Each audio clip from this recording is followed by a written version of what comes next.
Super Tuesday living up to its billing tonight, resetting the Democratic race for president. Former Vice President Joe Biden making a remarkable political comeback from the brink, now running neck and neck with Vermont Senator Bernie Sanders. Let's take a look at the national map. Biden won 9 states in all with an unbeaten streak across the South, including the second biggest prize tonight, Texas, along with Massachusetts and Minnesota. Sanders won his home state of Vermont, of course, along with Colorado and Utah. And in terms of the delegate count, with the 1999 needed to secure the nomination, at this hour, Biden grabbing the most delegates, Sanders coming in second, with Warren and Bloomberg trailing far behind. The state to watch, of course, right now is California out on the West Coast, which has 416 pledged delegates, along with 79 unpledged superdelegates, where the votes are still being tallied. ABC's Eva Pilgrim was at the Biden campaign headquarters in California, in Los Angeles, with a campaign that was stunned and at times giddy with what they saw tonight. Eva? Juju, Joe Biden taking pretty much a victory lap here tonight, and he also has already tweeted at the president, "You lost tonight."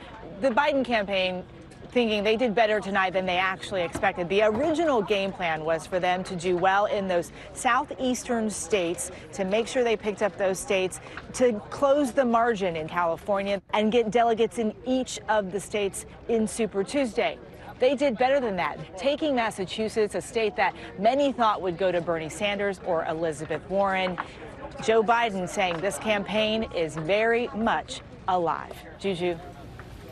Our thanks to Eva, and joining us now, ABC News political director Rick Klein, who's here with me.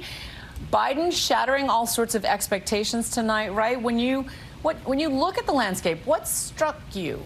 This flipped the whole race on its head, because we went into the night thinking this was going to be a big night for Bernie Sanders. He was going to start to pad a delegate lead that could maybe never be caught.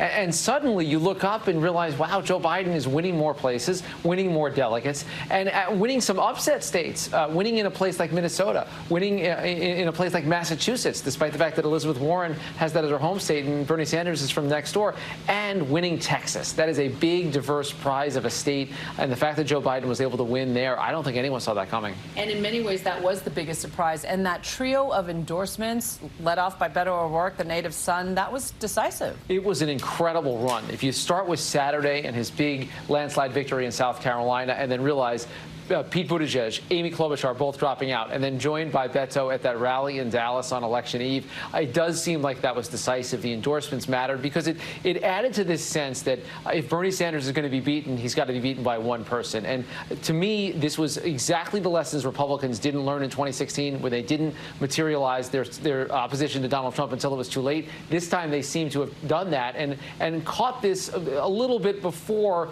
Bernie Sanders was unstoppable. And let's talk about turnout. You were seeing good and bad in a number of areas, both with youth vote and with Hispanics. Yeah, it's remarkable because the Democrats have made so much of the energy and the enthusiasm and the fact that they had this big, diverse field. And in fact, in most of the places that voted tonight, the turnout was above 2016 levels, but it was not at 2008 levels, with only a few exceptions. And I think that's a bit of a warning sign for Democrats, because they're going to need big turnout against Trump. Let's look at the two losers, frankly, tonight. What do Mike Bloomberg and Elizabeth Warren say to themselves in the morning? They have to say, in all honesty, that this is a two-person race that still has them in it, and they have to make some tough decisions. And in fact, the immediate term of this race could be shaped by the decisions by Senator Warren and Mike Bloomberg. Do they decide to turn their rhetorical and financial firepower on the other candidates? Do they stay in? They can certainly have the right to do that. Or do they recognize that this is the time to rally with one or the other? It aligns pretty well. You have one on the liberal side, one on the more establishment to moderate side. Do they decide to go all in with that candidate, or do they stick it out? And for Bloomberg, that was a very expensive bet, $500 million. And what does he have to show for it? He's got 9 delegates. It's about $23 million per delegate. He did win American Samoa, but when you spend $500 million, you're sort of aiming a little higher than that. That's not a good return on investment. Rick Klein, thank you so much. And the results, of course, this evening, upending the race to challenge President Trump. It's a completely different contest than it was just a week ago. Tonight, the Democratic race for the presidency recast. There were 2 big wins. They don't call Super Tuesday for nothing. We're told, well, when you got to Super Tuesday, it'd be over. Well, it may be over for the other guy. Tonight, I tell you with absolute confidence, We are going to win the Democratic nomination. And 2 left with just spin. Pundits, friends, neighbors are all saying you have to second guess yourself. Cast a vote that will make you proud. In just 3 months, we've gone from 1% of the polls to being a contender for the Democratic nomination for president. It was just a week ago when 7 candidates stood on the debate stage in South Carolina. I'm conscious of the fact that there's 7 white people on this stage talking about racial justice. But by Saturday, Joe Biden had pulled off a decisive win in the Palmetto State, carried by overwhelming support from African-American voters. Joe Biden stands for a lot of the right things. He stands for a lot of stuff that we need in the country. And with that win, demonstrating a viable centrist candidate, the dropouts started. This has been a great experience. I have 0 regrets. The truth is that the path has narrowed to a close for our candidacy, if not for our cause. I cannot think of a better way to end my campaign than joining his. Because 3 former rivals, Amy Klobuchar, Pete Buttigieg, and Beto O'Rourke, making a point to endorse Biden in Texas. Dallas, I will be casting my ballot for Joe Biden. That big win in South Carolina lifted Biden to a southern sweep tonight. But Sanders is leading in the race for the biggest prize, California, dismissive of his rivals' endorsements against him.